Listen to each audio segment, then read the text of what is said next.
The Rogan Report Podcast. Check it out. All things Joe Rogan by day.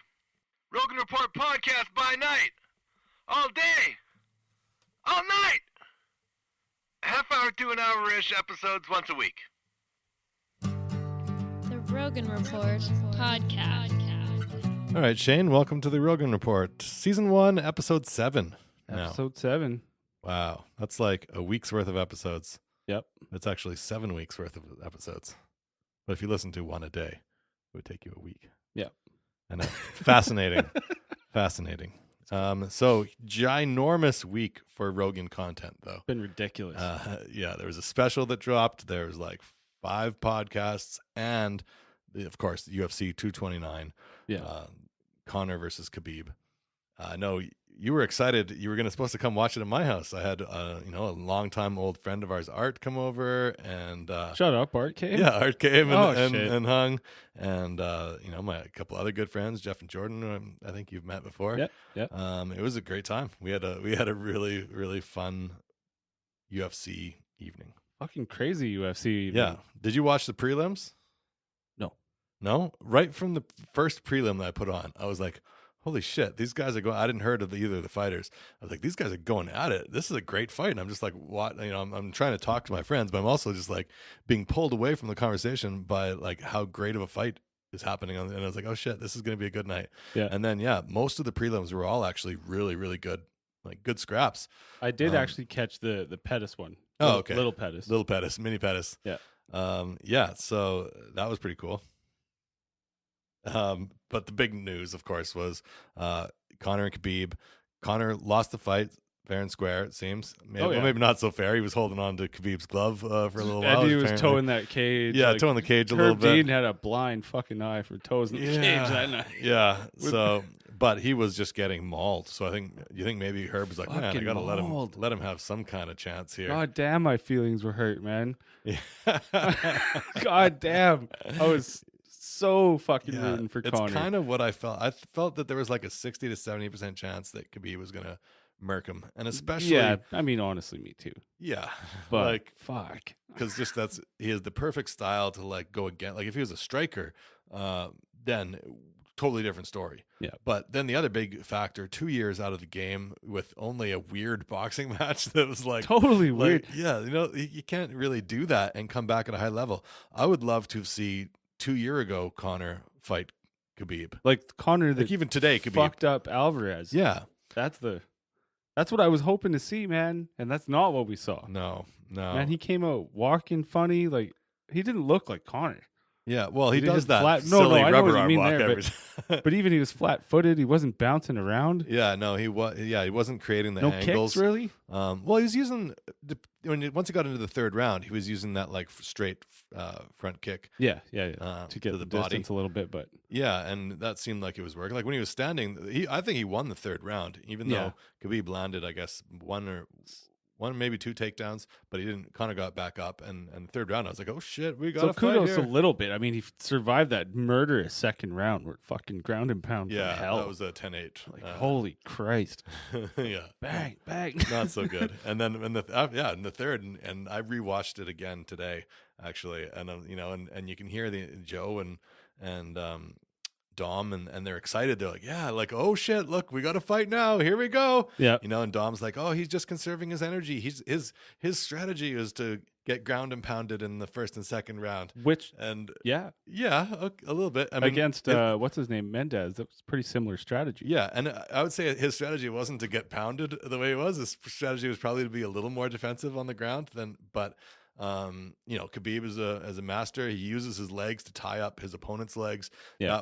That was a big factor. The first round, he didn't really land too much. He held him down. He kept him down. Yeah. So it's definitely a 10-9 round. But in the second round, he landed a lot more.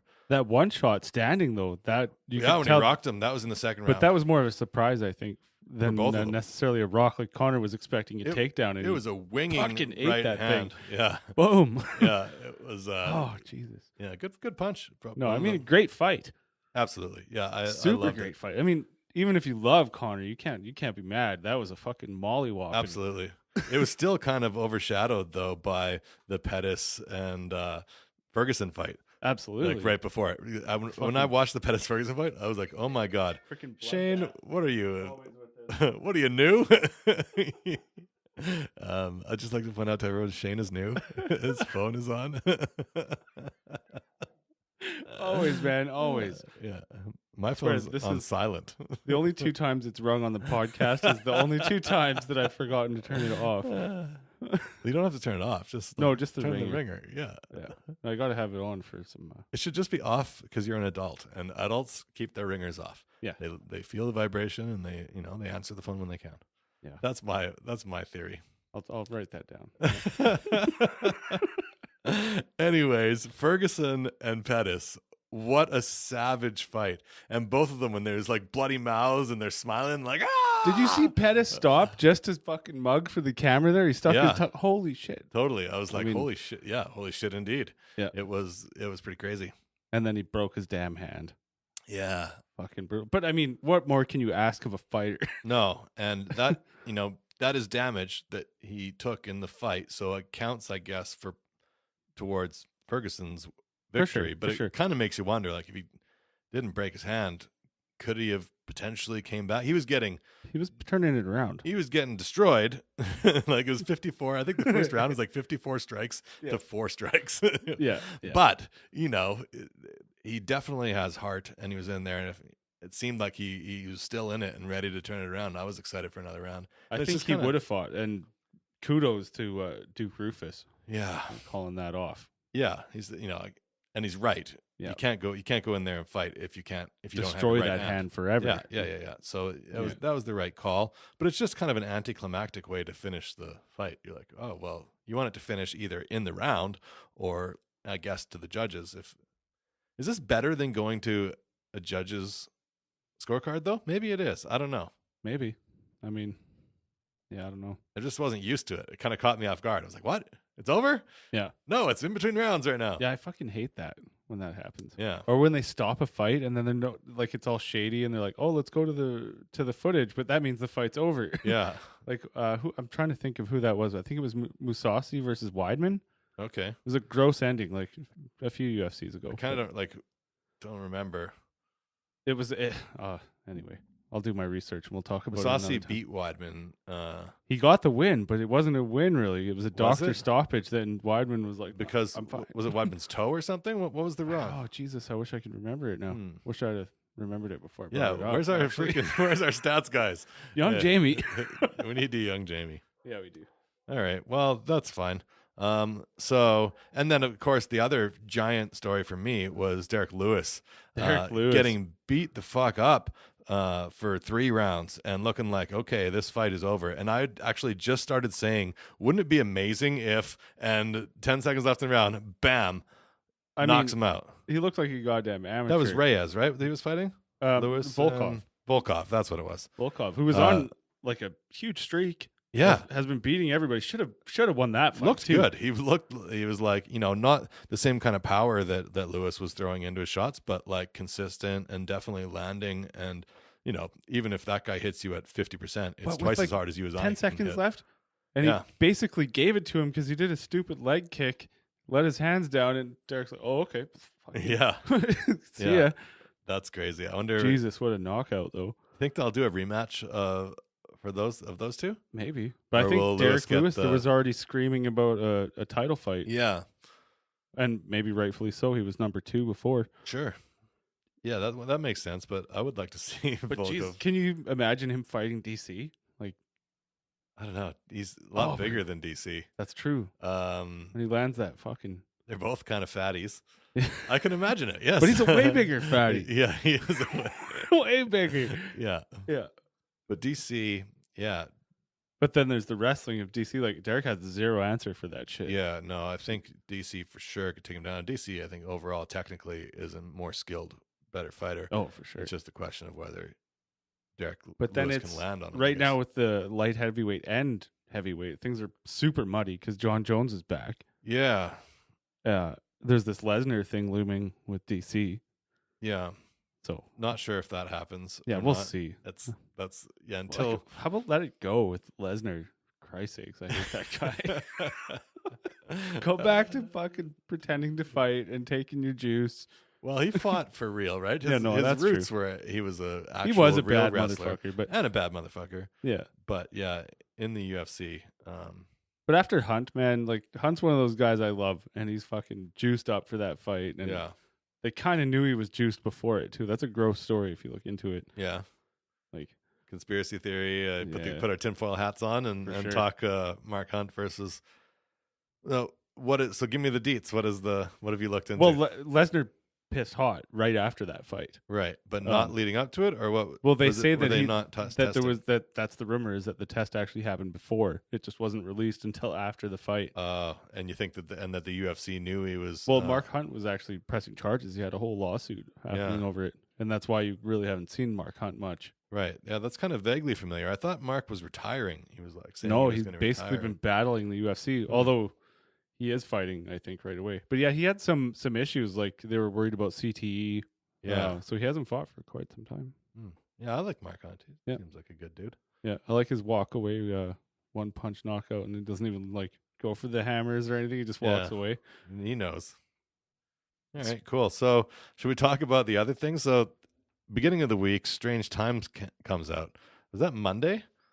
Let me see It's here. October 2nd. I've got. Which, I think I was don't have Tuesday. them down by dates. 1177 Sober October was the first podcast. And that was on the first. Bert Kreischer, Tom Segura, and Ari Shafir. Of course, Bert and Tom and Ari are all stand-up comedians, and two of the three past guests from my other podcast, Hijacked Headspace, Mm-hmm. which every time they're both on Rogan, I'm like, fuck, that's kind of cool that I sort of know those guys. Pretty crazy. I doubt they would recognize me. I don't know. I don't know, Maybe man. They would. were on your show. I guess. And I went skiing with Ari, actually. He's definitely going to remember you. We went to Rabbit Hill, and I was busting iron crosses in the park there before I broke my back. Is he a pretty good skier? Yeah, he's not bad. Yeah. He likes skiing. He's talked about it quite a bit on his podcast. Yeah. Yeah. Well, skiing's fun, man. It's hard not to like it, but it's just so dangerous. Yeah, I like it a lot too. Even if Fuck, man. yeah, I'm so out of shape too. yeah, it does take a lot of leg energy. Yeah.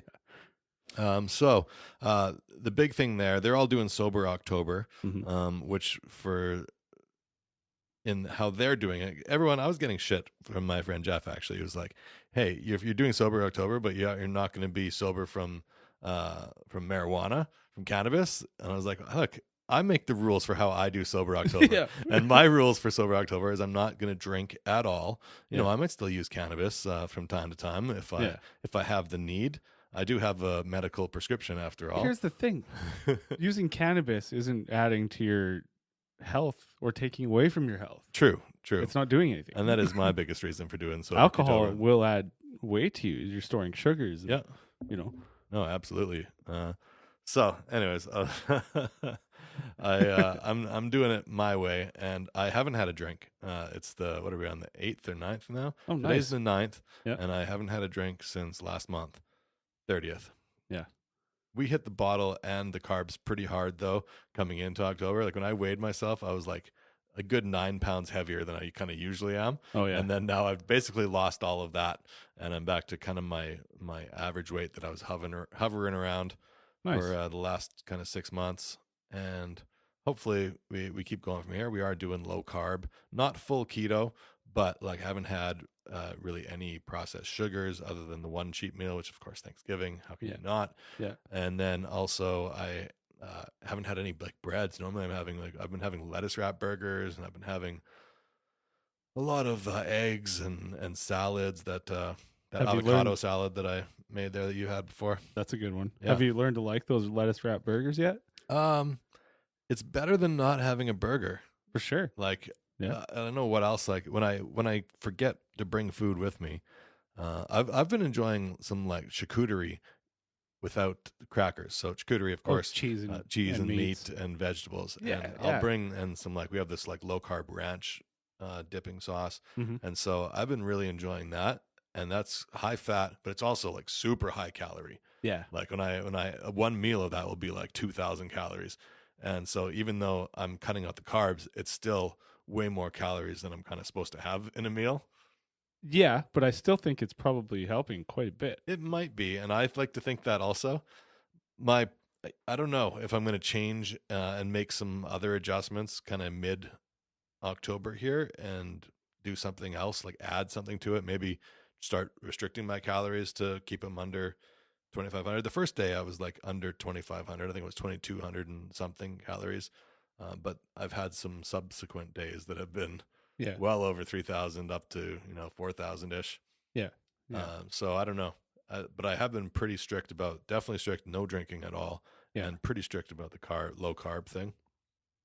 But I'm not monitoring the like percentages. Yeah. Anyways, kind of got off topic there. Yeah. Well, I mean, that's what's going on. Yeah, that's how we're doing it. Keep hitting the microphone when I'm trying to like pull my phone up. How fucked up did you feel after Thanksgiving dinner? A bit, yeah, for sure. Certainly felt fucked up. I was like, oh, this is a lot. Yeah. Especially stuff like pie. Pie really it's so buns delicious. up the works. Oh man, so good. So their bet: all four are going to wear activity trackers, which will earn them points based on their heart rate and steps and like whatnot, whatever kind of time and activities. Right. Now, you had said that those activity trackers are not functioning 100% accurately representative of their workouts. Right? Yeah, that's what they were saying. And Ari was able to get some crazy number, like doing nothing. Yeah, just like walking from club to club or whatever he's doing. Yeah. He seems to be on par with Joe. Yeah. And I haven't seen the latest update on it. Have you seen, when was the last time you saw stuff from them? What did they just mention it on the last podcast? Bert's now out on a cruise. Yeah, that's what that was. He's being allowed to drink, right? Ari gave him like a drinking pass, or something. Did they all say he could drink? I think just Tom and Ari did, unbeknownst to Joe. So Joe was like, "What the fuck?" That is kind of weird. What You can't is what do you mean this? you get a pass? That doesn't make any sense. It's not a contest. That's not the point of the game. Yeah. But that Mickey Mantle Jane, not so Mickey Mantle-esque. It's. I mean, you've already ruined it. Yeah, it seems It's called like Sober October. Yeah, Bert, you're out. Yeah, you're buying the plane tickets. Bert's lost. Yeah, yeah, in my mind. My mind too. And is going to. Let's be honest. Yeah. So I wonder though, does that give him now just carte blanche to just say fuck it and fuck off and not try to be the healthiest he can be? The whole point of Sober October is to give yourself a break, give your body a break. Yeah. For me, anyways, and like try to be the healthiest you can be for that month. The problem though with Bert especially is it's a big part of his whole persona and act. It is the drinking thing. Yeah, but he was saying he wasn't like not drinking that much going on to stage. He might have one. Yeah, and then bring one up on stage with him. So that said, hopefully that's all he's doing on this thing. I guess. I mean, why even do it? That's just bring a Diet Coke without alcohol in it. Most of his fans have to know that he's on the Sober October thing. Yeah. So they're going to understand. And I think obviously he has some anxiety issues as well. Yeah. And I think so being out on a boat on a cruise, maybe he feels like he can deal with that a little bit better with a little bit of alcohol. That I can see. That to me, that's the most logical reason to kind of give him a little bit of a pass on that. But even last year he went on the flight without it. True. And that was a big thing. I remember listening to the podcasts about that as well then. Yeah, Bert, I don't know, buddy. I just want what's best for you. And you never had a chance of winning. Hashtag pray for Bert. Pray for Bert.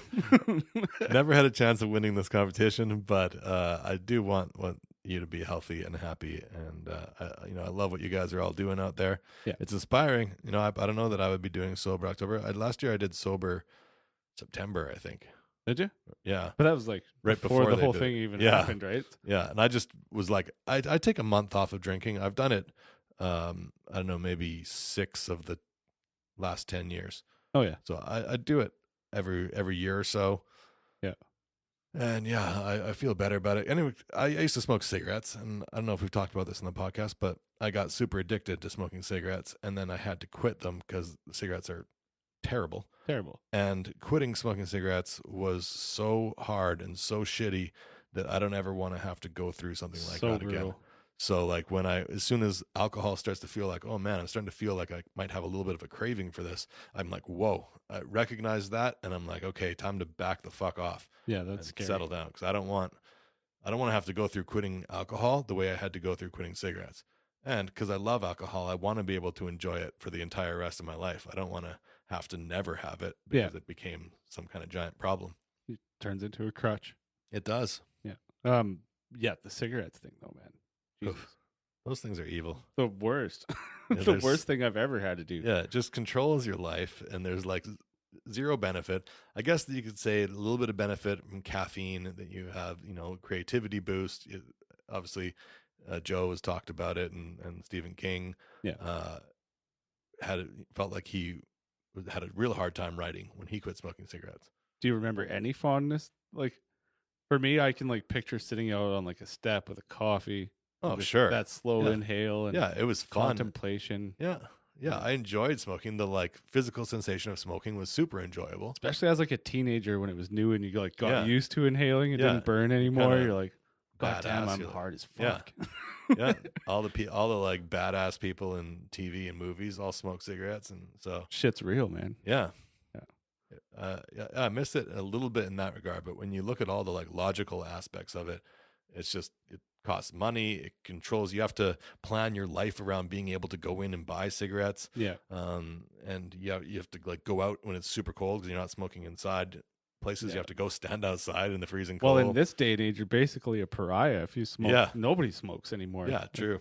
Maybe 20% of the people I know now still smoke. Yeah, is it that high? I would say it's much less than that in my circles, but my mom and all that. Oh, okay.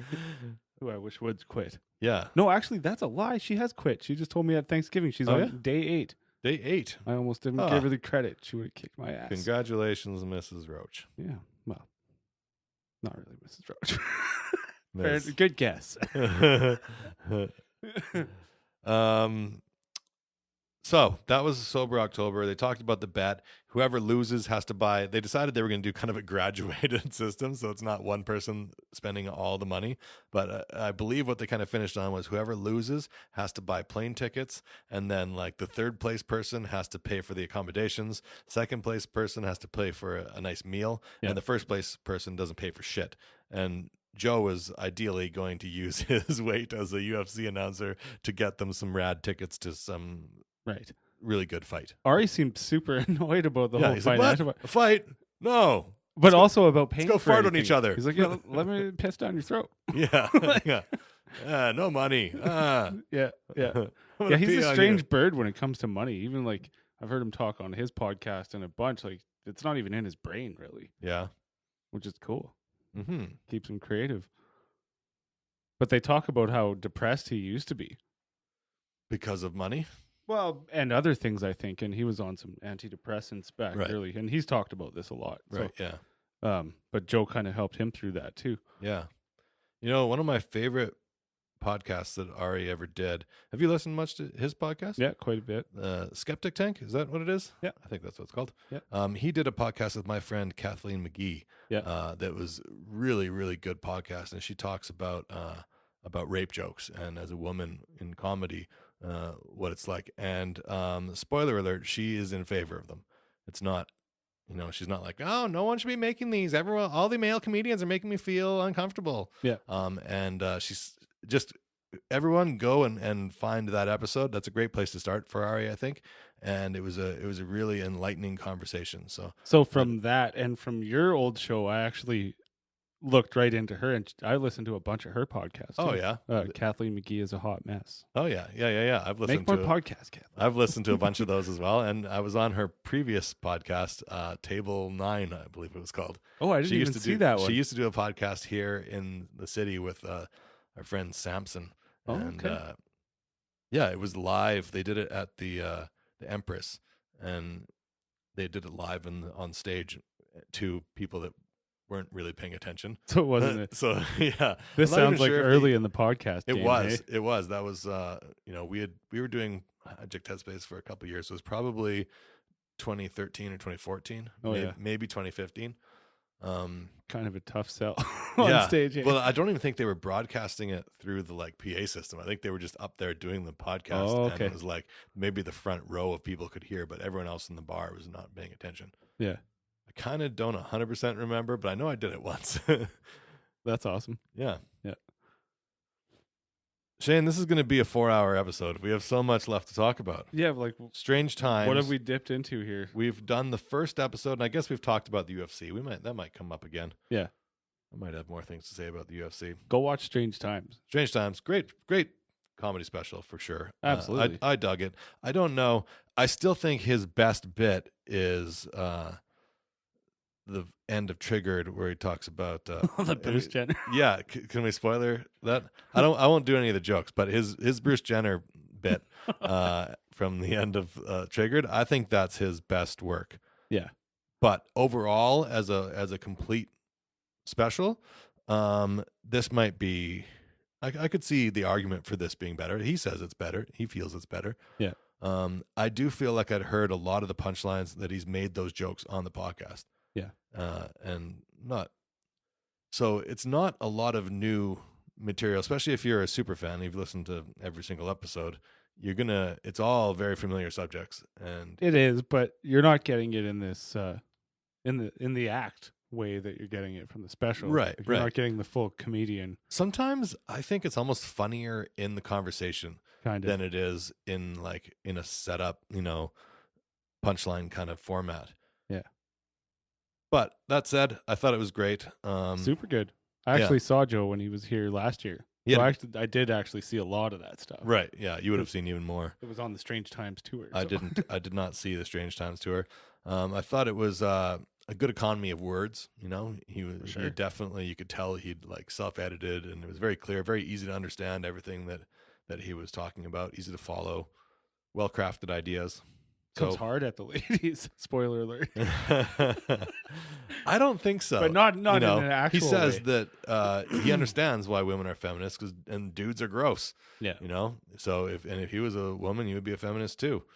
But one of my kind of more right-wing friends was posting some quotes from Rogan's special in defense of the Brett Kavanaugh hearings. And saying this guy, it's just getting shit on, and it's not him. It's it's because all these women are crazy. And I'm like, no, that's not the case. Totally and I don't not. think Joe feels that way either. No. Men are gross, and I don't think he thinks that. I don't know his feelings specifically on Kavanaugh, but I don't know if he's even mentioned it, has he? I can't remember them talking about it. It's pretty new stuff too. I think he thinks Kavanaugh's a douche. I mean, yeah. Who doesn't? Yeah, he's a douche. But So yeah, I don't but then he is, I would say, fairly centrist and probably leans left. If anything, I think that's how he feels himself, and he gets clumped in with a lot of alt-right, far right. It's not alt-right, far right, because of the hunting and because of he chooses to have those guys on his podcast, and when he talks to them, he doesn't talk to them with the typical liberal lens that a lot of conversations with those guys kind of take on, because either those guys are talking to far right people who are echo chamber, fully agree with them, or they're talking to far left people who are completely disagree with everything they say. And Joe doesn't necessarily, especially when he has guests on, even if he doesn't agree with them, he tries to find out about their position. He always at least starts at a neutral point. Yeah. He does tend to lean one way once the podcast gets going. Yeah, he does, but not with Dave Rubin and some of the more right wing kind of people. It's funny that he's considered that though, Dave Rubin. Now that you bring that up, yeah, he kind of isn't really right wing. He's more libertarian, I guess, right? Yeah. That's I think what he would say of himself. But that's what other people think of him as, mainly because he left the Young Turks. Yeah, and he likes guns. Yeah. And he's antagonistic towards the left. Yeah. Right? That's I would say that's probably the best description. I used to follow the Young Turks, but I've found they lean so far left sometimes that you're not really getting news anymore. Yeah, it's tough, man. It's hard to. There's just so much information out there, and it's so hard to. I feel like every single thing I watch and listen to, I need to go and fact check then after to see what is right, and I just don't have a memory to remember everything that I. Okay, did I watch this? Where did I see that? Who was saying it? Was it fact checked? Yeah. Did I see that news on Facebook, or where was that? Yeah. Yeah. You just can't remember all of that stuff. So it makes it pretty tough to kind of know what's right. But I do feel like, the least amount of prejudice, the better. Yeah. And I feel like a lot of the right wings don't seem to subscribe to that. And it's not that, and I feel like when you talk to them, they're like, I'm not prejudiced. It's just that all the white people are the good people. And you're like, what? And you just, yeah, I don't know, man. What do you think? Yeah, it's rough, man. It's rough. And you find out as you get older, people that you used to be close with or still are close with, thinking these strange and like, man, were you always like this? Yeah. I mean, I just don't remember we talking. all started under the same umbrella, didn't we? Yeah, it does seem that way. Yeah. I mean, I just be kind to people. Mm-hmm. Don't hate. Fucking certainly don't be racist. As much as you can. We've all bloody been trained not to be racist, I thought. I mean, you just shouldn't be. Yeah, that's like some prehistoric shit. Yeah, like, what are we talking about? Be an evolved, save the environment, don't be racist. Yeah. There's two simple things. Yeah, I agree. Yeah. All right, so moving on from from Strange Times, the next show was Brendan Schaub, MMA Show 43. Their breakdown of the Conor Khabib I thought was really, really good. Always is. Actually, I love Brendan Schaub. I listen to all his stuff. I like Brendan a lot too. And you know what? I didn't like Brendan when I first heard him on Joe Rogan with what's his name? I could picture from Mad TV his Brian best friend, Callen. Brian Callen. Yeah. I was waiting to give it in there. I was hoping you'd guess it. No, sometimes I can't pull. I didn't have any alpha brain, and I just can't pull stats and names. I don't know if that things. shipment's late or what's going on it. Like, come on it. Get us some alpha brain. But yeah, when I first heard him, I didn't like him. I was like, this guy is a douche. He's making fun of Brian, and he just seems like he's sucking Joe's dick the entire episode. Totally agree. And I was like, this, and he didn't know Joe, so he's not. Of course, he's not going to, really pick on Joe, I guess. Yeah. And it was Joe's show, but yeah, it just seemed. I was like, this is not cool. But then as I got to know him better, I was like, actually, he's a real sweetheart of a dude. He is, and so knowledgeable. Yeah, about the super MMA knowledgeable game. on MMA, yeah. And yeah, seems friendly, and he's likes to chirp, and with Brian, and I think with anyone who he's close with, he's probably going to chirp him a little bit for sure. And so I think, okay, I love that shit, man. In real life, with your friends, like I do too. I do too. Yeah. So I've gotten over my initial reaction to Brendan Schaub, and now I think he's a good dude. And he seems like such a bro when you first see him. You know what I mean? Yeah, like he does. He's big, the tattoos, and fancy clothes. He's super into like fashion. And when I first started listening to him, he was still a fighter. Actually, I was listening to Fighter and the Kid when he had his last fight. Oh yeah, when Travis Brown fucked him up. Yeah, but no, he's doing better now. He's a comedian now. Yeah, hosts he does not commentary, but. Well, I guess it is commentary for Showtime, but not on the fights, like just, on the sidelines type of thing. And then also he works for Bravo. He was doing the Fighter and the Kid and fighting at the same time? Yeah. Oh, I didn't know that those things overlapped. Yeah. So he was doing the Fighter and the Kid before he ever went on to Rogan, I guess, right? Because he wasn't fighting when he first did Rogan, was he? I think he was fighting that's why he was on Rogan the first time. I think that might have predated Fighter and the Kid. He met Brian Callen in that circle, and then they immediately hit it off and started their podcast. I kind of don't remember that. That's quite a while ago now. They were actually sponsored by Fox for a long time until eventually they broke free. I mean, their podcast kills it. Yeah. It's always in the top, like 10 or top 5. Right. Yeah. Right. Yeah.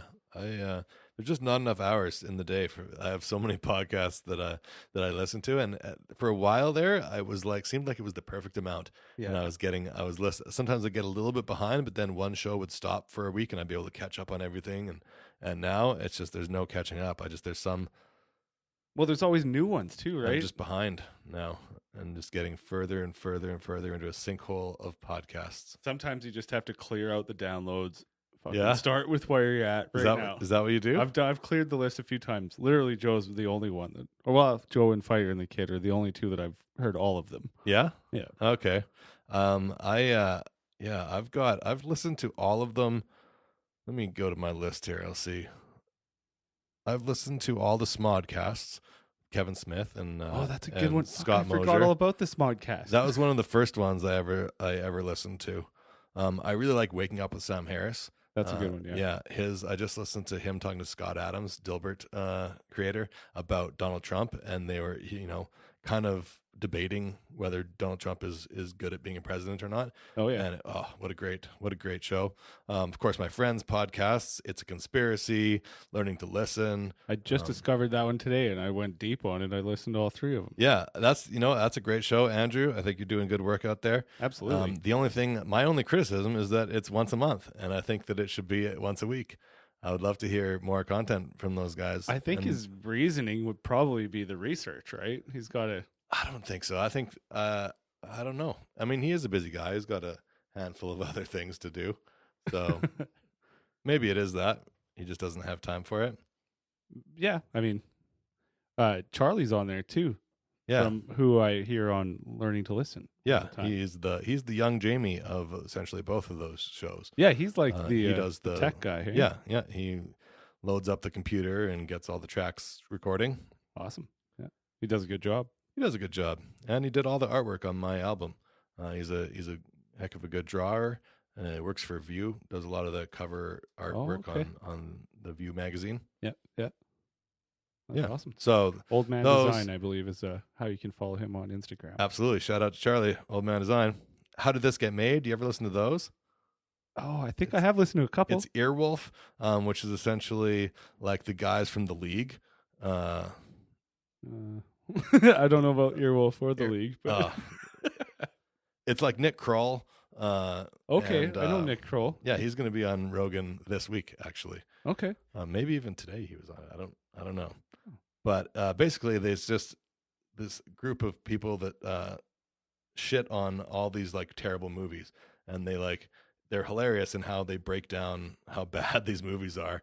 And well, that sounds fun. Yeah, I'm trying to remember the exact names of the.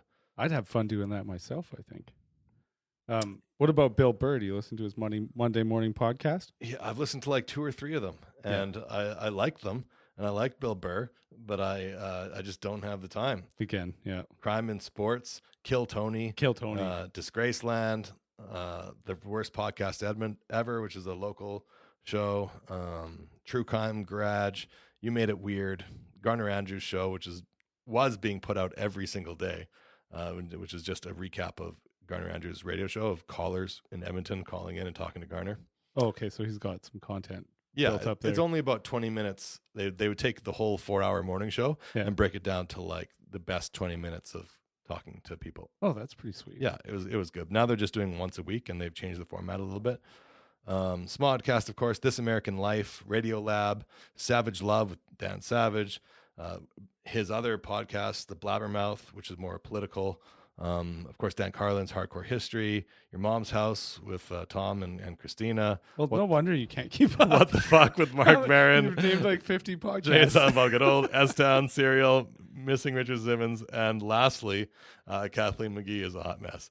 That's my cue right now. That's too much. See you next year. Yeah, I probably need to stop working a full-time job and just focus on listening to podcasts. Well, I mean, if I had an extra, I can't listen. I used to be able to listen to my job more than I can now, but yeah. I find that, you're definitely not as plugged in at work when you're listening to a podcast. Yeah. You're kind of an automaton. Yeah. Hard to do both. Yeah. Depends. So MMA Show 43, Brendan Schaub. I really liked that they talked about, Ray Borg's sick kid, and Shaw was like, "Man, Borg, I got you. I'll pay for your kid's medical treatment." Yeah. And he got a little emotional. He doesn't even know Ray Borg. No, he doesn't know Ray Borg, but he just had heard the story of that Ray Borg is kind of a broke fighter, and he's trying to fundraise because he's got a kid with spina bifida or some kind of condition that is just terrible. And Schaub's like wants to help. He's like sent him a message. He's like, "I want to help, man." Yeah, he's like, "I'm rich as shit." Yeah. He even says that. Yeah, he's like, "I'm rich, I'll help," and I thought that was cute. Fuck yeah. They talked about amusement parks quite a bit, which was funny. Yeah, how his kids at Disneyland like every other day. Yeah. Actually, today on one of the newer podcasts, they were talking about when they were in Vegas, they rode the roller coaster that goes like outside. Is the MGM, I think maybe. Oh yeah. But they rode the roller coaster there, and it was just super rickety. And they're like, "Has anyone ever, like, have any cars ever flown off?" And I was like thinking back to West Edmonton Mall in the '80s. There was like 3 cars that flew off the track. Yeah, someone was killed, I believe. Yeah, I think more than one person. I think a couple people were killed. But yeah, man, that thing's fucking crazy. Yeah. Anytime a car is flying off the track on any roller coaster, even if it's like a kid's roller coaster, not a good time for the people in the cars. You're gonna get hurt. Yeah, like those seats. I don't know that they're tricking anyone with those seatbelts. They're not designed to. Have you recently been on the small one at West Ed? I don't know. Is it pretty quick too? Dude, I go on there with my kids every year. My mom's work books that thing out for like a great big party, and she's allowed to bring all her grandkids. But it's crazy, man. Really? I haven't rickety. gone. I feel like I'm gonna fall out. Oh yeah. But yeah, you go down with that freaking metal bullet, you're gonna get hurt. Yeah, I've done the big one somewhat recently, like within the last 5 years. I've had a terror of that thing since I was 7. I've never been on it. I probably never will be. Really? It's pretty fun.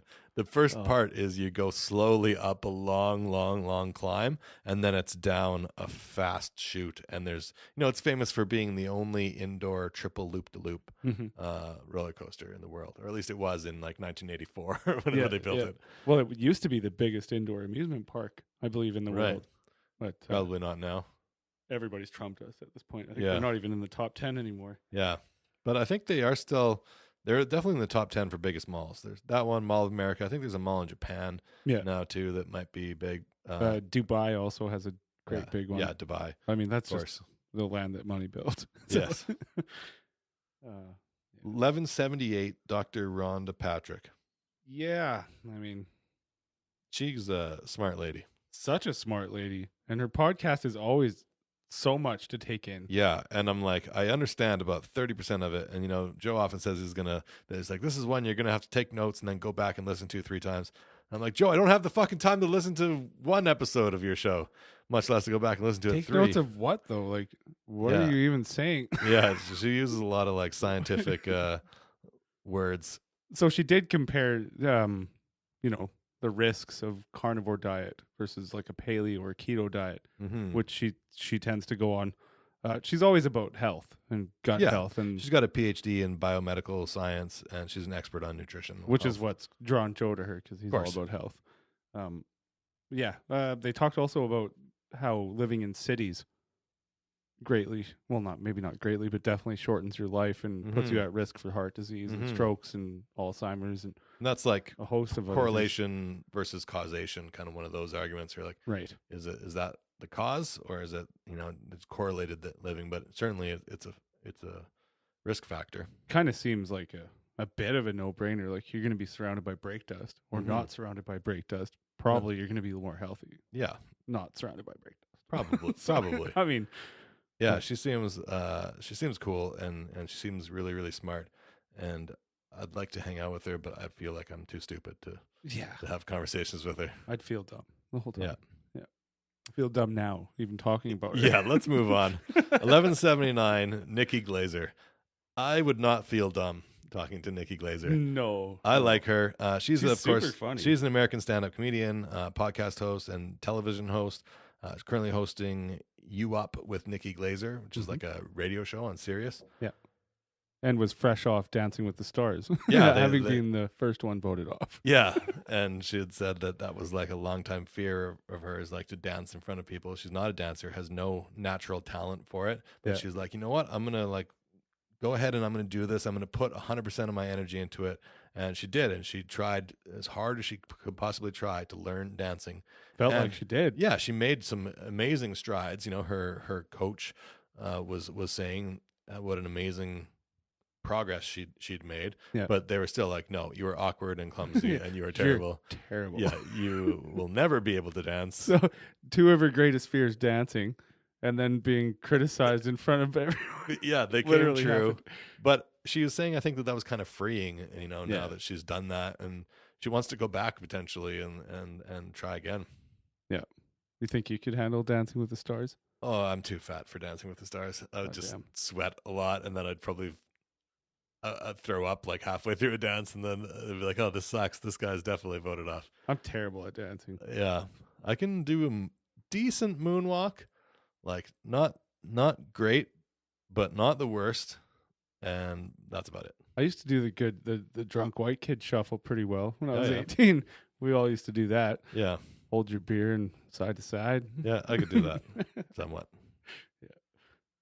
She talked about having suicidal thoughts, and was pretty open about like that she sometimes just has a thought like kill yourself. I'm like, shit, man, that's dark, but like, but also that she's conscious of it, and she uses TM, transcendental meditation. Correct. Yeah. And so she really tries to manage her consciousness. Yeah. And make sure, and that's why she's sober, and she is careful about like, drugs, especially, depressant kind of drugs. Yeah. She actually talked about addiction and some of her other issues, like having anorexia as a young girl. Right. Yeah. Yeah. Yeah, that was really interesting. I like this episode a lot. I recommend it for sure. Yeah. 4.5 lippy vaginas. Lippy. We certainly didn't rate all the other ones. No, we don't have to. Okay. I was just gonna rate them Just sometimes once in a while, when I one feel that deserves it. Yeah. Yeah. And I like Wasn't this she one. going on about how anal was good and she wants everyone to understand it's good and to try it? Yeah, I think and I've she heard was her talking about discuss this a vagina. few She was times. like, said she was like self-conscious about her own vagina. That's right. And then, whenever stand-ups make fun of like vaginas or whatever, she thinks that that means that they're gay because they're not into every kind of vagina. And immediately I just thought of Dane Cook because he had that bit where he's like, I don't like a lot of lips. And it's like a box of cow tongues. Boy. Yeah. And then I was like, is Dane Cook gay? He could be gay, but I know he's been with women like pretty much his entire career of the last 20 years. I mean, that's kind of like saying you don't like a regular ass compared to a big ass, or you know what I mean? Fair enough. It's sort of a preference thing. But also, is Dane Cook gay? I mean, he could be. Yeah. If I was going to guess any stand-up comedian was gay that I didn't know about, he's in the top 5. Yeah. Oh, So, yeah, for sure. Yeah.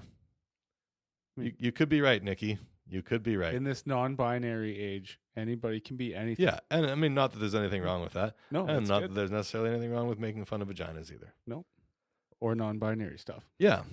I, with this podcast and with like, I really struggle with what is correct to make fun of, what should be allowed to be said, when you should say something, when you shouldn't say something, because I firmly believe that there shouldn't be any limits on what people are allowed to make fun of. Yeah. I think because if I say, oh, we can't make fun of women because that's too far, and because there's sexism in the world, no one should make fun of women.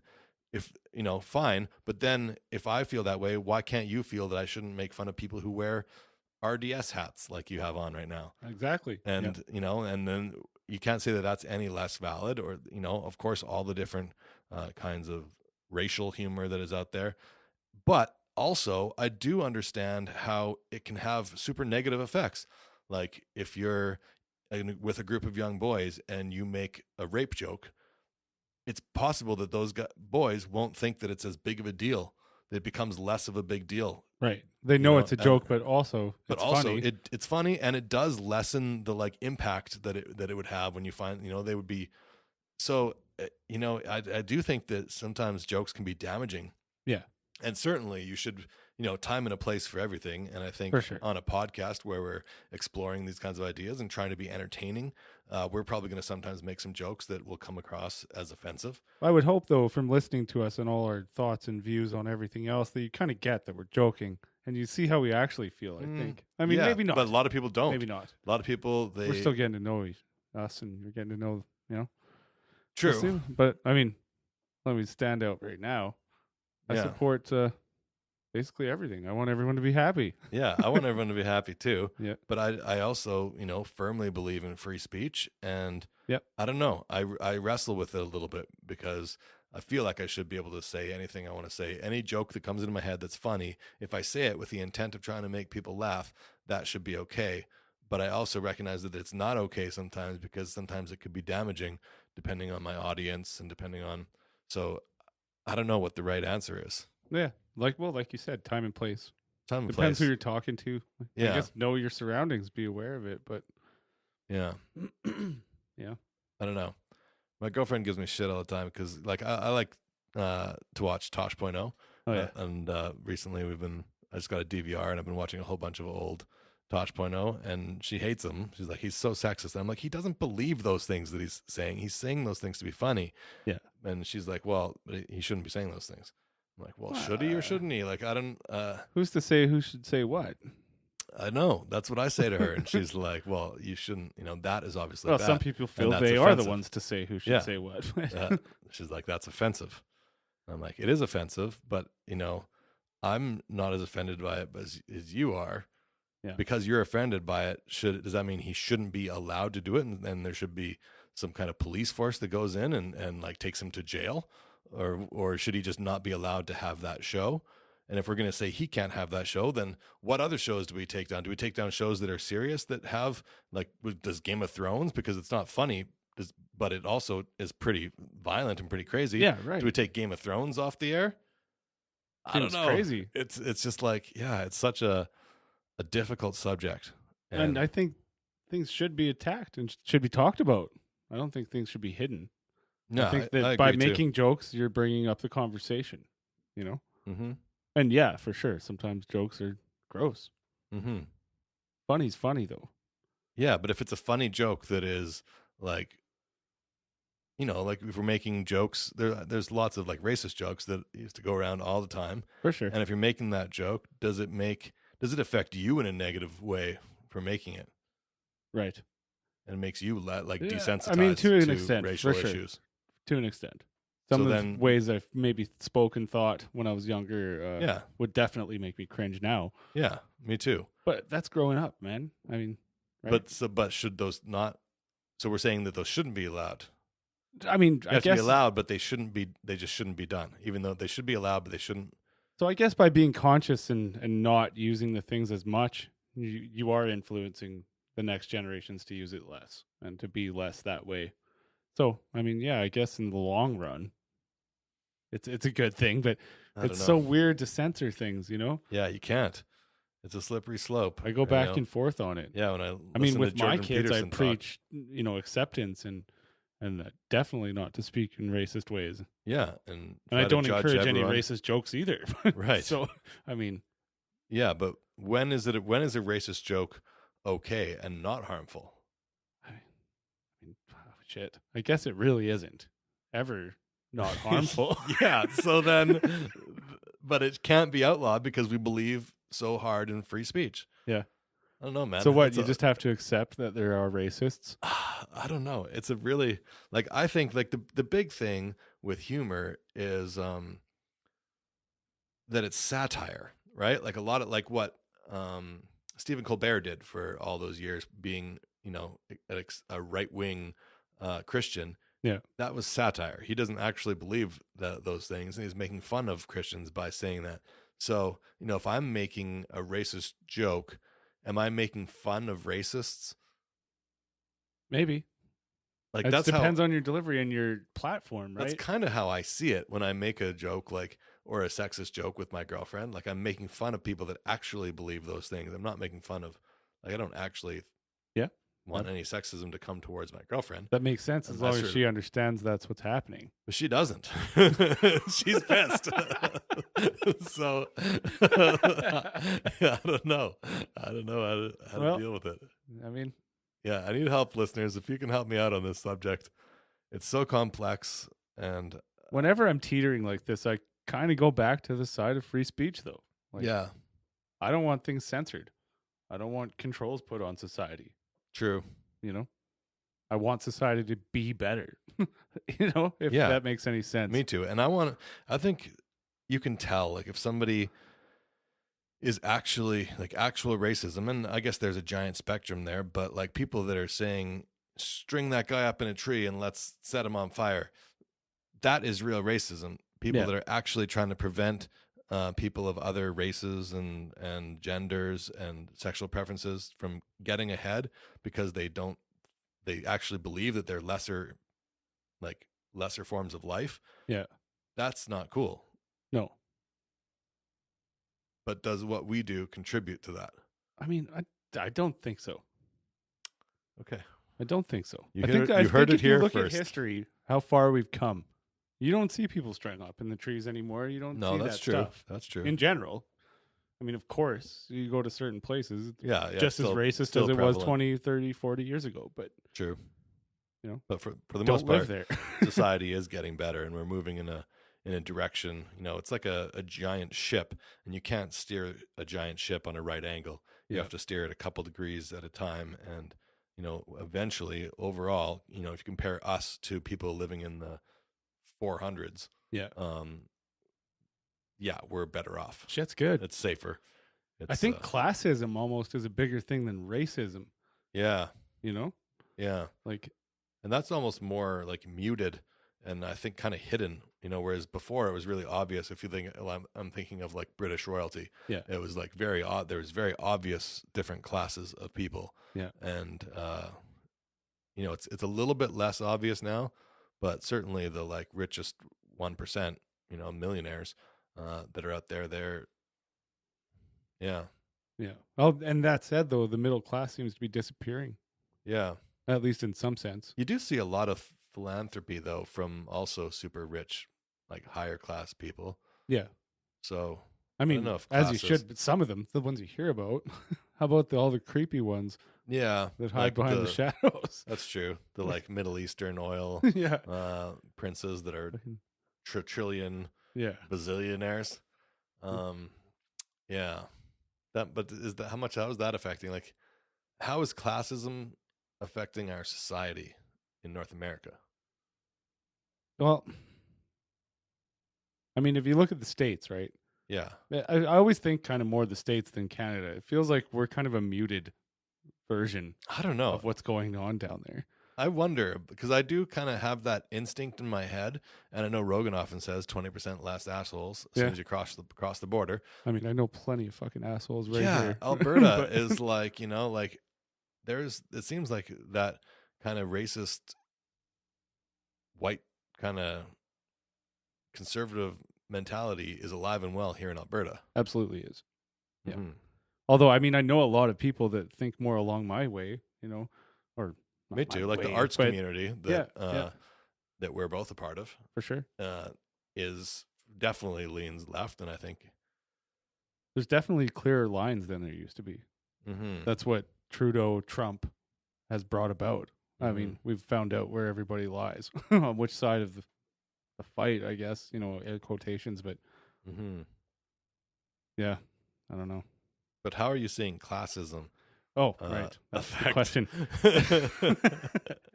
So our society, it seems like things are more geared towards the rich than the poor. Like, as you're getting more poor, it's tougher to get out of that. And the upper 1% seem to control the way things go. Mm-hmm. So it's like the more poor you are, the harder it is to scrape up out of that. Do you think that's... And you think that's changing, and it's becoming harder to get out of. I feel like the gap's getting bigger. And the struggle to go from poor to being middle class is harder now than it was. For example, you're seeing rental costs and housing costs go up, while the wage certainly is not racing to catch up with it. Not at all. Yeah. Yeah, I could see that. Like, if you think about, like, whenever you see those memes where they talk about in the 60s, you could get a car and buy a house by the time you're 20 and live the American dream, quote unquote, just with a normal everyday regular job. For sure. And now it's pretty hard to have any kind of standard, certainly minimum wage, even up to double minimum wage. Well, even back when we were, teenagers, houses were not like they are now. Like it was 100,000, 200,000 for basic houses. Yeah. My parents bought their house when we moved to Edmonton. I believe it was $80,000. Right. And now that same house in that neighborhood is about 400,000. That's right. Yeah. So you can't get a condo for $250 anymore. Really, not a nice one. Over 400% increase in just the housing alone. Yeah, you definitely haven't seen that in pay. Yeah. I mean, certain groups. The corporate class, oil, for example, they're never hurting. I mean, you can go slave in the rigs if you want. That's one way to do it. Sure. But you're missing out on a lot back at home when you do that. I mean, for some guys, it works perfect. I'm not knocking it either. I use oil. Everybody uses oil. Yeah, me too. Anyway, hard not to be a hypocrite. We're coming up on 59 minutes we here. are in the weeds. And I know we've said we're going to be only half hour to an hour-ish. Only one episode of Joe Rogan left to talk about. 1180 Everlast. Love that dude. Everlast just seems like a really good guy. I love his like vocal tone. Yeah. He's of course Grammy award-winning American rapper, singer, songwriter, and his new project Everlast presents Whitey Ford's House of Pain. Yeah. So he kind of like brought all of his personas into the title. He's been working on that 8 years, he was saying. Yeah, that's a long time to work on a. Just great to an see. album. There's going to be some great content in there. Absolutely. Yeah, I can't wait. He's coming actually to Edmonton.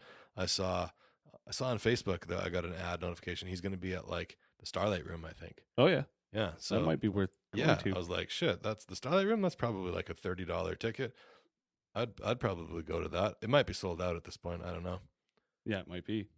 So he was talking a little bit about streaming and what can be made. Yeah, because he owns his masters, he gets a lot more of the money. What did it say? If 1,000 down streams was like $7. Yeah, well, he was saying for 1 million streams, you get $8,000, and that's kind of the number. Yeah, so that's not the worst. Pretty, you get paid $10,000 from a song. And you have an album that's but that keeps going too, right? Like that's 100,000. Your streams are going to keep happening, sure. Especially if you have good music and you have fans. They're going to play it over and over and over. Yeah, right. I wonder if there's anyone that just sets up like all the computers in their house to just constantly restream. Like if you end up doing that with this scenario, right? You're watching it at least somewhat. I wonder. That's your bankroll, right? You're going to jack it like your bank account. You had 5 computers and they were just constantly 3 minutes a song, 24 hours in a day. If they were just set on repeat. Oh, you're saying to set that up to pay yourself. To like you give yourself an extra, could you get 1,000 streams in a day? Yeah, maybe. That's almost like, what do you call that? Data mining or Bitcoin mining or something? It's almost like that. You had 5 computers all just constantly streaming your own album. I'm sure there must be some way that they kind of fight against that. Protect against that. Must be. So what do you think about this online streaming compared to how the industry used to be? Yeah. I mean, of course, as a musician, I think there's value to my art and to the art. And I kind of look at it the same way that they ended up saying that, download something. And if you like it, and you're going to like listen to it more, then go and buy it. Yeah. I think that's a good kind of motto to have. Seems fair. And I pay for now Spotify. Yeah. I bought the Spotify premium. So I pay $10 a month for my Spotify account. And I haven't listened to like illegally downloaded music in a long time. And the stuff that I did illegally download that I liked, I did go and buy. Yeah. No, same here. Actually, about 2 years ago, I tried Spotify for a while, and then I'm on Apple Music now. Okay. And, both are pretty good. I don't know what difference I even see, honestly. Mm-hmm. All the songs are on both, I think. There's some of because obviously a lot of my friends in the music community here have albums, and a lot of their albums aren't on Spotify. And I'm like, I would like to be able to throw up some Swear by the Moon and listen to that. And it's I should maybe go on Spotify and check and make sure they're not on there. But you are on, but they are on Apple? No, I don't think they're on Apple either. Oh, okay. And like, yeah, my buddy Scott Cook, for example, I know he's got a couple albums on Spotify, but then like he's got like 5 albums or so, and the other ones aren't. Oh, okay. So his whole catalog isn't there. Only some songs. Yeah. And I think that's the same. But yeah, most of the record company released stuff is on there. Pretty well sure. The day of release. Yeah. Yeah, no, you but can't if it's beat like that independently convenience. released, like artist released stuff, a lot of that isn't on there. So the fact that it's only $10 a month kind of makes me cringe a little bit. Like, how much are these artists actually getting? Well, you have millions of people all paying $10 a month. That's tens of millions of dollars.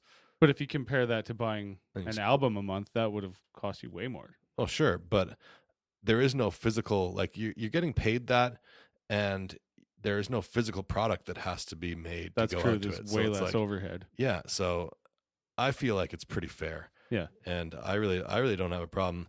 People that are streaming that are getting bad, like, yeah, when they were talking about, was it Joe Walsh or something, CCR, that they were saying they got like 5 cents for their song being played 14 million times. Oh, really? I mean, that's not the actual numbers, but the numbers were equivalent and equivalently shocking. Yeah. You're like, holy shit, that's all they got for that? I remember Pharrell with his Because I'm Happy. Yeah. That song, they were talking about how it was streamed millions and millions and millions of times, and he got mice nuts for it. Really? Yeah, that's what they were saying. But then, as Everlast is pointing out, that's probably because he has a shit deal, and it was the record company that owned it. He didn't own that song. He probably didn't even write that song. Somebody else probably wrote it for him, and he performed it, and he got famous for it, largely. But does he deserve to have all the money for that song? I don't know. Maybe he does. Maybe he doesn't. What I do know is that song definitely helped him to become more famous and gave him a lot of opportunities that he wouldn't have had if he didn't have that song be a certainly brought him hit. mainstream. Yeah. Well, and that was in a movie. I can't remember which one now. It was for one of those animated movies. Yeah, he probably got a little bit more money from that than he did from it streaming on Spotify. Pharrell's doing fine. Yeah. But he was bitching about it, or at least someone was bitching on his behalf, maybe. Yeah. I don't really know. I remember that was one of the controversies, though. Yeah. Well, Shane, I don't know if there's anything else we need to talk about. We're an hour and 5 minutes now. Yeah. Might as well clip it. Yeah, we could wrap her up pretty quickly. We didn't get to talk about my thoughts on the worst tattoos in the UFC, which are the Pettis brothers, are right up there. Yeah. Ferguson. Fuck, there's some terrible tattoos. There are some in really the bad UFC. ones. You know what I was laughing too? OSP. He has the like Lululemon sign like burned into his arm in he does. several different places. What the hell does that mean? I don't know. I think it's Omega. So do you think his tattoos are getting removed, or are they just fading so bad? No, I think it's not tattoos. I mean, he does have tattoos as well. Yeah. But the like No, that's branding. the Lululemon thing is scarification intentionally. It was never a tattoo. It was like done. I don't know if it's a burn or if they somehow some kind of implant. I don't really know what it is. Looks But terrible. it doesn't look good. I'm like, you are in my list for top worst MMA tattoos. The Pettis they have their grandma, I think, or something on one. Is that what that shit is? Yeah, and then Anthony Pettis, who's the one that fought at the end of the night? Anthony. Yeah. Sergio's little. Sergio's the little one. Okay. Yeah. He's got, I think, his kid on the other chest. Oh, yeah. I'm pretty sure it's his kid. That's tough. It's Yeah. tough to get a So, good like, portrait face on there. Yeah, no portraits ever tend to look good. Unless you're doing like some kind of, if you're going to do a portrait of somebody, you have to make them like zombified or like Yeah, something make to them make something different that isn't, if you're trying to get something realistic. Ugh. Oh man, Never- that's tough to do with pencils. Never mind with a shaking tattoo gun. And then people are going to be like beating on it. I just don't think it's a good idea. yeah, it's brutal. I don't mind his Showtime one, Sure. I guess. If you're Pettis. Yeah. So I think that's about all. That's all I had to say about that. Fair enough. Thanks so much, everyone, for listening and subscribing and rating us 5 stars and sending us all the money in your bank accounts. Yeah. We really appreciate everything. Keep it coming. Yeah. And it's been a fun ride. It's fun to talk about all topics, Rogan. Absolutely. It's been good. All right. See you next week. Hey there, Joe Rogan, super fan. This podcast is for you, my man. Or woman, or non-binary. Our recaps will be legendary. The Rogan Report Podcast.